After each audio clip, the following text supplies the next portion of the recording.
Hello, film fans. Welcome to the Film vs. Film podcast. My name is Martin Harries, your host, and I'm joined by the film encyclopedia man, Boaz Dix. We are a couple of filmmakers on occasion, but mainly can't stop yapping about movies. On this podcast, every episode we pick a topic from a film that's coming out at the cinema or on VOD. Myself and Boaz pick our favourite film from that topic, and we battle it out to decide which film will become the greatest film of all time, according to two film geeks from Wiltshire, England. If you enjoy this podcast, please leave us a review and subscribe.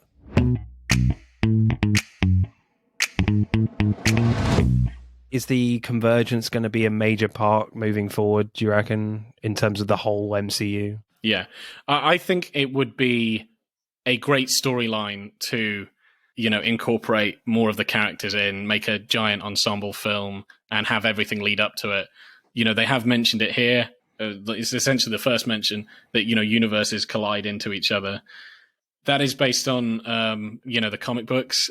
I can't remember the name of the event, but I do remember that it was in, New Avengers Volume 3 or something? Yeah. I have to sort of, but it was like many, many comics in the Avengers title, and it was basically a way to sort of soft reboot the MCU and to sort of streamline it.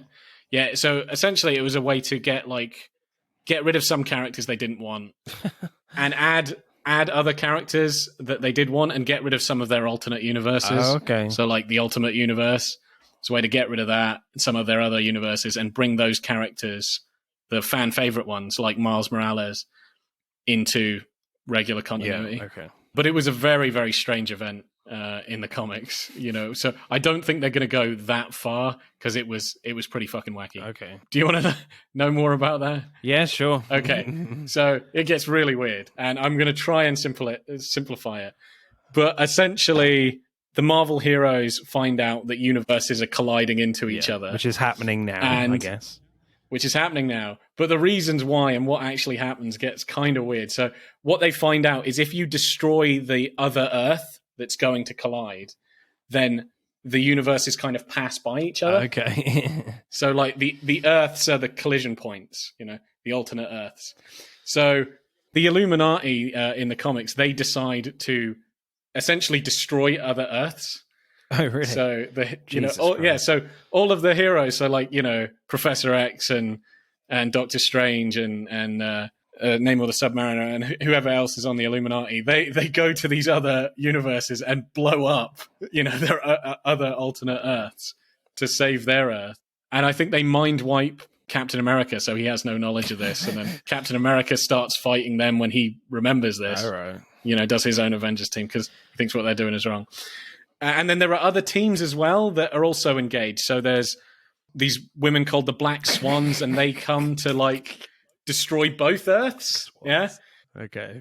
They're from a different team, and they're trying to destroy both colliding Earths. So both Earths. So that the universe is saved, the multiverse is saved. And then there's another team called the Markers, and they come out, and they're there to mark each of the Earths. It gets really fucking weird. There are so many. It's called the Game of Worlds. Or whatever. So it gets pretty weird. And it turns out who's behind this is gets weird. It turns out there's a character called the Molecule Man, who's a very old Fantastic Four villain. Yeah, and so he's been in the comics for a very long time. And it turns out they retcon his origins. So initially, it was he tries to get energy from this universe called the Beyond the Realm or something, and he gained this power when he turned on this machine to harness energy from it. So they retcon it to say that there are these beings from the Beyond the Realm called the Silver Kings or the Beyonders, yeah. And they live outside of the multiverse. And so they saw the whole MCU. So they saw the Marvel multiverse and they thought, what if we just blew it up? And so they created a Molecule Man in every universe in the Marvel universe, multiverse. And then they were going to detonate him at a particular point in time so that all of them would detonate and the multiverse would be destroyed. then this gets even more confusing. So one of the Molecule Men, Like, I'm not doing it. Can't be asked. so he actually figures out what his purpose is. Oh, really? And he tells Doctor Doom. Okay. Yeah? So him and Doctor Doom go from universe to universe, killing Molecule Men before they detonate. Okay. Yeah? But even if you kill them prematurely, they do detonate, but it doesn't destroy that universe, but it makes the universe unstable, so it starts to collide into other universes.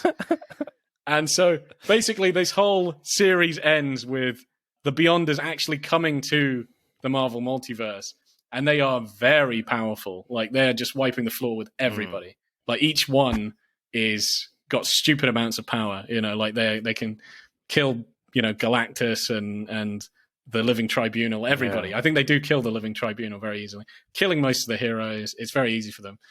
And then I think it ends with Doctor Doom having, like, a few of Molecule Men that he didn't destroy, but he's kind of kept. And he detonates them all in front of the Beyonders, and that kills them. Then he absorbs the power of the Beyonders and becomes God King Doom, and then makes one universe and one Earth called Battleworld and becomes the god of that universe.